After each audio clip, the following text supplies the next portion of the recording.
Pakistan Supreme Court orders reconstruction of vandalized Hindu temple. On Tuesday, January 5th, Pakistan's Supreme Court ordered the start of reconstruction of a century-old Hindu temple that was set on fire and vandalized by a mob in Khyber Pakhtunkhwa province the week before. The court said that the attack was an international embarrassment to the country. The attack on the temple in Terri village by members of the radical Jamiat Ulema-e-Islam party, a group associated with the hardline politician Fazal or Rehman, drew strong condemnation from human rights activists and Hindu community leaders who represent the religious minority. The justices questioned local officials over how this attack was allowed to have occurred despite the presence of a police outpost next to the temple. The authorities informed the court that 109 people involved in the attack have been arrested. At the same time, 92 police officials were suspended, including the superintendent and deputy superintendent of police who were on duty at when the crime occurred. However, one justice commented that suspension was not enough. Isn't it Islam? I read this a long time ago. Isn't it Islamic hadith that you cannot repair, you cannot reconstruct temples and churches and synagogues in Islamic land? I mean, wait, I guess you need approval for it. Yeah, so they have approval for it. Clerical approval or court approval? I don't know. No, like that's hadith. There's no clerical and court back then. It was just like whatever the Khalif was saying. I don't know. Well, whatever the Amir was saying. Okay. Yeah, but yeah, I mean, this is. I don't have any. This is good. Pakistan. Yeah, I mean, let's give it to Pakistan. Let's give credit to Pakistan's government. I do think like this is like another example of one of the many examples to show that Pakistan's government is less extreme than its own people. Mm-hmm. That's fair to say. I don't know if I agree with this in the live chat. Somebody was saying, Selva was saying, this news alone makes Pakistan looks better than India. That's not true. I mean, but he's not saying it is better than India. He's saying it makes it look better than India. So I think you can use it. I mean, that's not true, though. I mean, India has not even gotten close to issuing death penalty for people who, yeah, like, it's like Pakistan is astronomically worse than, yeah. So here's what we do, okay? This is how bad Pakistan is. That we're like looking at this, we're like, good job, Pakistan, for what? I mean, for such, our expectations of Pakistan is so low that this is, we're looking at this as if like, does this deserve congratulations? Like, think about this in any context, in any other country, right? If you have a mob showing up, like what Susanna is showing, this is the destruction of the temple, right? A mob showing up and destroying someone else's property, right? And then you're like, the government condemning it. And people are like, oh, wow, good job, government. You condemned a mob destroying a property. People are like, why are you congratulating the government? Like, what did you think the government was going to do? Of course the government is going to come and say, we condemn acts of violence and, destruction of property. Like, like, imagine if we said, like, in Germany, a whole bunch of far-right people came and destroyed the synagogue, right? And then Germany's government came out and said, oh, yes, we condemn this. We condemn this. We're like, wow, Germany's government is actually condemning a destruction of synagogue. So amazing. Wow. Like, that's what, I mean, nobody would think that's anything to celebrate, right? Wunderbar.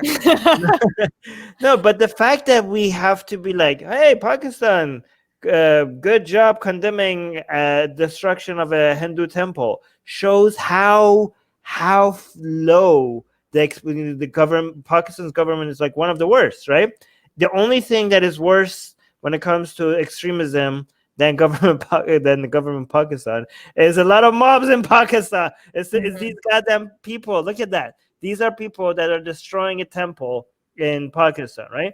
And so when you see a news item like this, just put it next to the, like, please keep it in context, right? Because as much as we complain about India, okay, Pakistan is by far, not just Pakistani mob like these people here, right?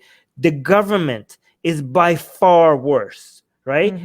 India is light years away, and I know that's a measure of distance, light years away from condemning, for issuing death penalty for people who got, like, as all the nonsense that we had to deal with when it comes to the government's reaction in people mocking Hindu gods and goddesses. We just covered a news item that somebody was arrested for making jokes about the Hindu goddesses. It's unimaginable in India for that person to get a death penalty, but in Pakistan, it's just a Thursday, right? Like, death sentences are being passed out like left and right for people dozens every month. Maybe not death sentences for blasphemy, but charges are being brought against people for blasphemy by the dozens every month, which is punishable by death, even though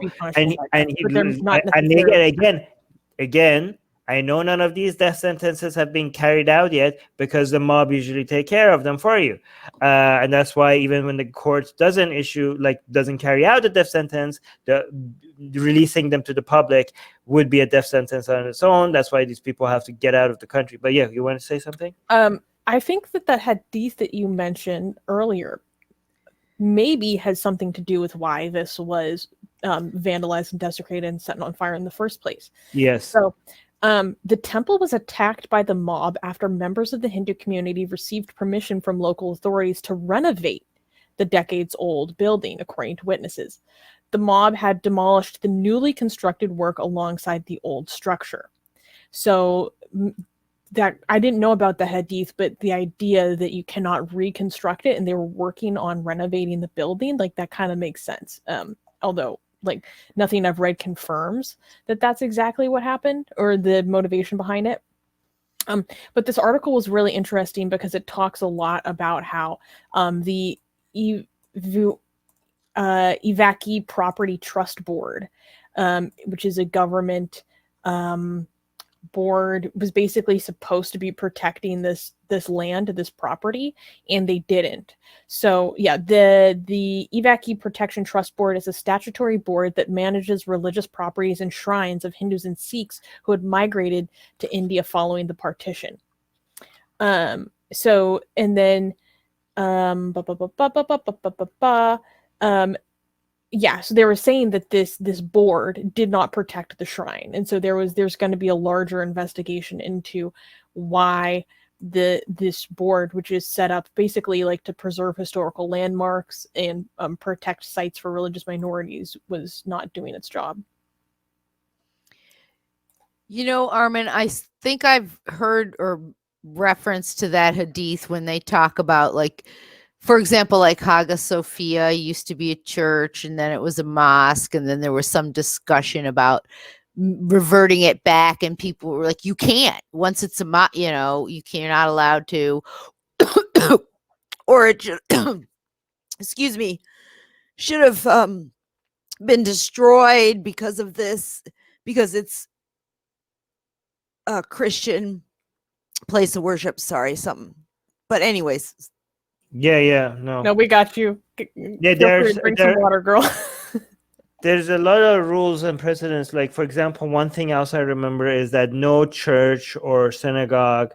First of all, like, a lot of people are saying that these rules only apply to churches and synagogues. Hindu temples shouldn't even be like, these people are not Ahlul Kitab. They should be all, if you want to be really Islamic, they should all be burned to the ground, and every Hindu should be something that I can't say on YouTube, right? So the rules that they are referring to, some more fundamentalists will say like they don't even deserve this protection, even if they didn't do a reconstruction. That's only for Abrahamic religions like Christianity and Judaism. And also, if you do have churches and synagogues, none of them can be taller than the mosques. Every single church and synagogue has to be below, shorter than all the mosques around.